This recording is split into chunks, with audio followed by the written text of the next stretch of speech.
peut-être temps de vous laisser la parole pour la conclusion de cette matinée. Donc, nous appelons donc à la tribune Monsieur Henri-Paul Rousseau, donc délégué général du Québec à Paris, et Madame Broders pour le ministère de l'Europe et des Affaires étrangères, directrice des Amériques et des Caraïbes. Monsieur le Président du groupe d'amitié France-Québec, Mesdames et Messieurs les députés, Mesdames les sénatrices et Messieurs les sénateurs, Monsieur le délégué, cher Henri-Paul, Monsieur le Président d'honneur de la Commission franco-québécoise sur les lieux de mémoire communs, Madame la coprésidente de la Commission franco-québécoise sur les lieux de mémoire communs, Mesdames et Messieurs.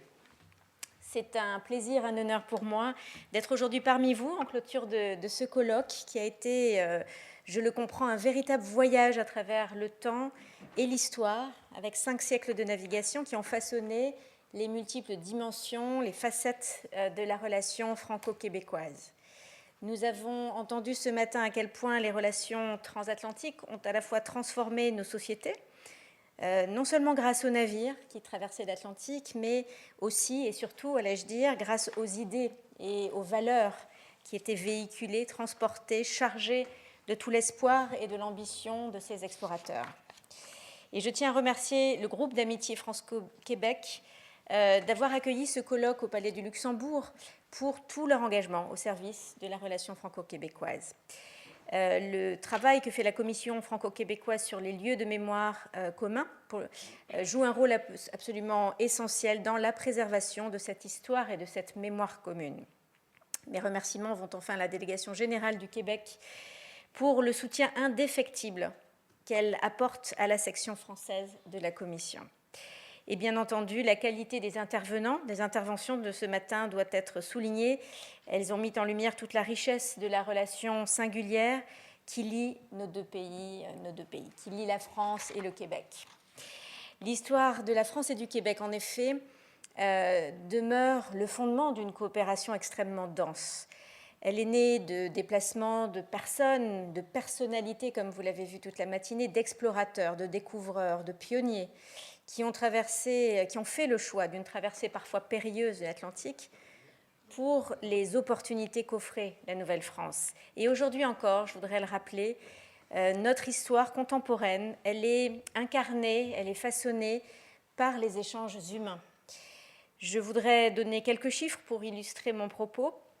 On compte aujourd'hui plus de 20 000 étudiants français dans les universités du Québec, 1 000 étudiants québécois en France, ce qui fait de la France la première destination des étudiants québécois en mobilité, et du Québec la première destination hors Europe des étudiants français. La relation franco-québécoise, elle se caractérise bien sûr aussi par des liens commerciaux extrêmement denses. Avec 46% des échanges franco-canadiens, le Québec est la première province partenaire commerciale de la France au Canada. Et de son côté, la France est le premier client, le 3e fournisseur du Québec en Europe. Notre relation, elle se caractérise également par des investissements croisés dans quasiment tous les secteurs et en nombre de projets. Je comprends que la France était en 2023 la seconde place des investisseurs étrangers au Québec derrière les États-Unis. Sur le plan politique, enfin, l'année 2024 a été particulièrement riche pour la relation directe et privilégiée entre la France et le Québec. En avril 2024 en particulier, le Premier ministre Gabriel Attal s'est rendu au Québec pour ce qu'on appelle la rencontre alternée des premiers ministres français et québécois. Et puis en septembre, j'ai eu l'honneur également d'accompagner le président de la République qui était au Québec, où il s'est entretenu avec le Premier ministre François Legault.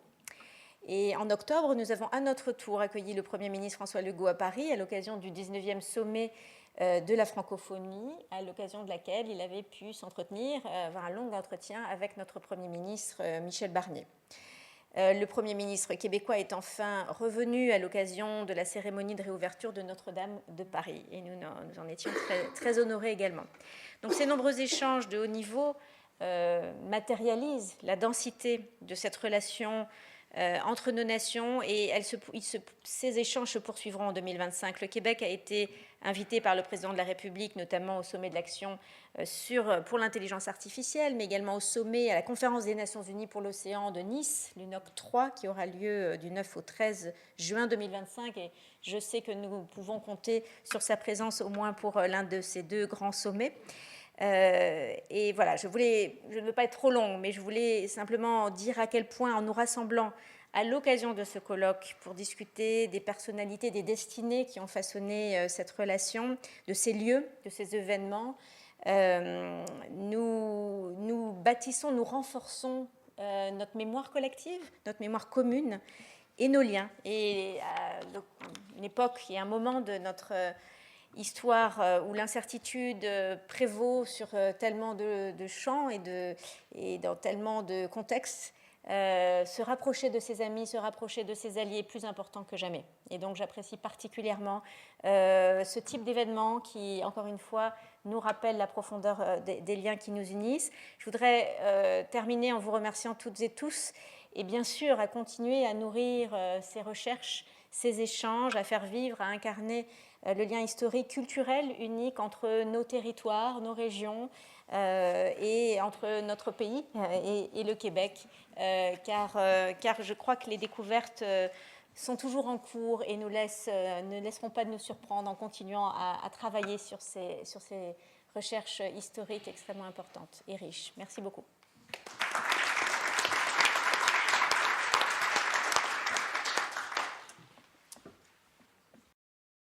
Monsieur le Président du groupe d'amitié France-Québec, cher Rémi, bonjour. Madame la Directrice générale des Amériques et des Caraïbes du ministère des Affaires de l'Europe et des Affaires étrangères, chère Nathalie, merci d'être là. Mesdames, Messieurs les sénateurs, sénatrices, bonjour. Madame la Présidente, coprésidente qu'on dit, parce que vous êtes 2, j'imagine, Madame Chantal Moreno, merci de m'avoir invité. Je suis aussi heureux de saluer les professeurs, les chercheurs, parce que sans eux, on n'a pas la matière. Mesdames, Messieurs de la Fédération France-Québec, chers amis et chers collègues de la délégation, et pour vous surprendre, je crois qu'on est 7 ce matin de la délégation, pour vous dire qu'on y croit à ce qui se passe ici.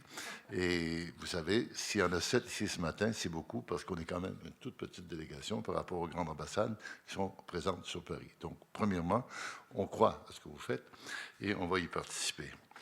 Ce qu'on vient d'entendre dans cet endroit ici, cette salle magnifique d'un palais si autant magnifique de Luxembourg, ça illustre très bien le dynamisme de votre commission qui est à la mémoire de la France et du Québec.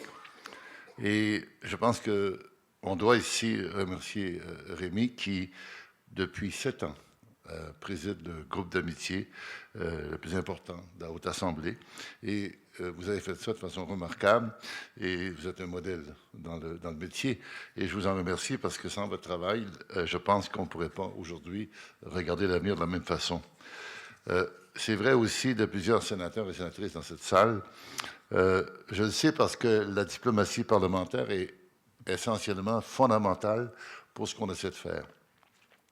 C'est ce maillage exceptionnel entre vous, sur 2 territoires, qui construit des échanges utiles, qui vous permet, entre les 2 parlements, d'échanger les meilleures pratiques, mais aussi de regarder en avant. J'ai eu la chance d'avoir une maman qui était sénatrice au Sénat Canada et je me souviens de ces voyages qu'elle faisait en France à ce moment-là. Je ne savais pas à l'époque que j'aboutirais ici, mais pour vous dire que j'ai quand même un sentiment d'appartenance à ce que vous faites. J'ai même eu la chance d'écrire quelques-uns de ces discours quand j'étais plus jeune professeur d'université. Je veux remercier Chantal parce qu'elle a repris l'année dernière la présidence de la section française. C'est une commission importante que cette commission de la mémoire franco-québécoise. Et sans l'engagement de personnes comme elle, je pense qu'on ne pourrait pas penser à regarder l'avenir avec autant de dynamisme. C'est une opération importante de la coopération entre le Québec et la France. Et on est heureux, nous, au Québec, que vous ayez aussi l'appui du ministère des Affaires étrangères. La mission, c'est d'identifier et de mettre en valeur et de partager au public les lieux de mémoire qui témoignent d'une aventure commune entre Français et ceux qui sont devenus majoritairement des Québécois en Amérique du Nord. Très bientôt, ça fera 30 ans que ça existe, donc on sera là en 26, tout le monde, pour fêter ça. Et je me réjouis que ça va continuer à nourrir notre réflexion sur le temps long, sur ce qui fait qu'on se rappelle, mais qu'on regarde en avant.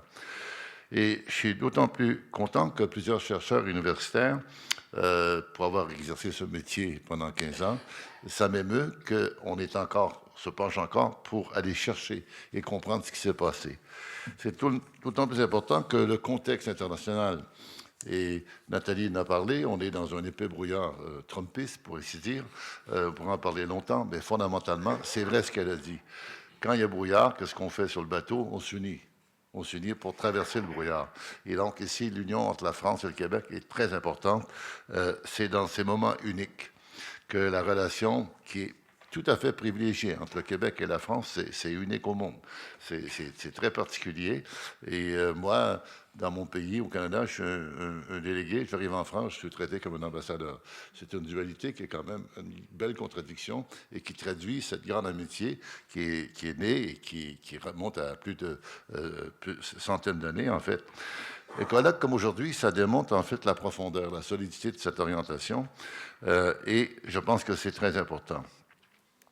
Cette importance est non uniquement historique, académique, elle est beaucoup touristique, de plus en plus. Et je pense qu'on a là un point d'ancrage pour assurer notre avenir collectif de cette aventure. L'environnement dans lequel on est un environnement de difficulté, d'avoir des ressources pour des événements comme celui de ce matin. Il y a tellement de préoccupations sociales et autres de nos gouvernements. Comment on fait pour que le culturel, l'histoire ait sa place?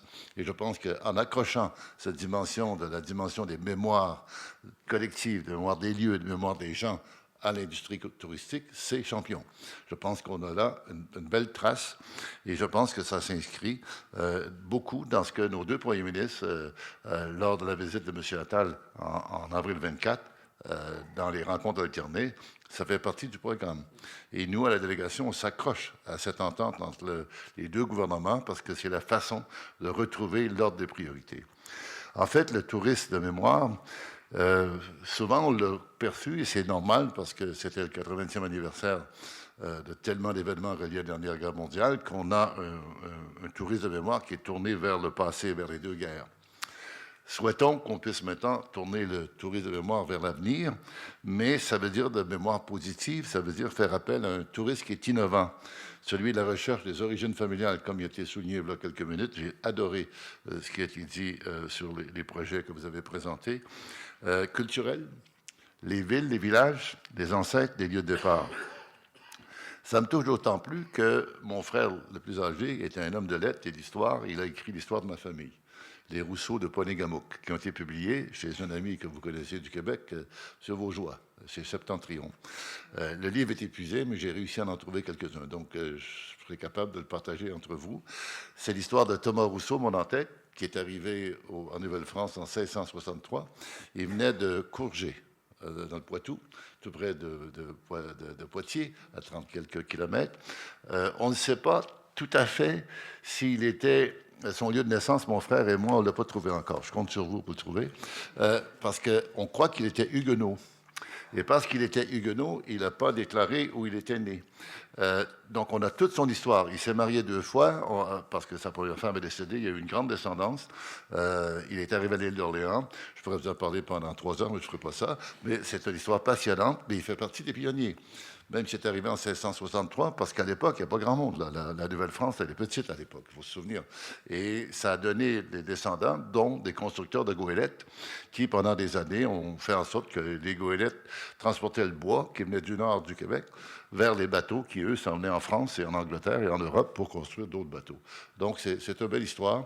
Et cette histoire-là est d'autant plus intéressante qu'elle fait partie de celle de plusieurs autres. J'ai aimé beaucoup ce que vous avez mentionné dans vos projets de relier les territoires aux personnes et de faire en sorte qu'on bâtisse ensemble. C'est des très belles initiatives.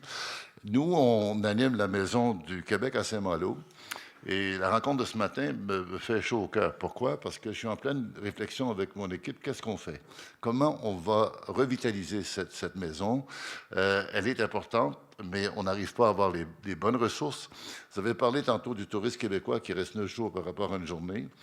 Et moi, je rêve qu'on ait un circuit qui fait en sorte que les opérateurs de tourisme puissent vendre déjà au Québec et au Canada la tournée qu'ils vont faire. Un peu comme quand on vend des voyages en bateau. Bon.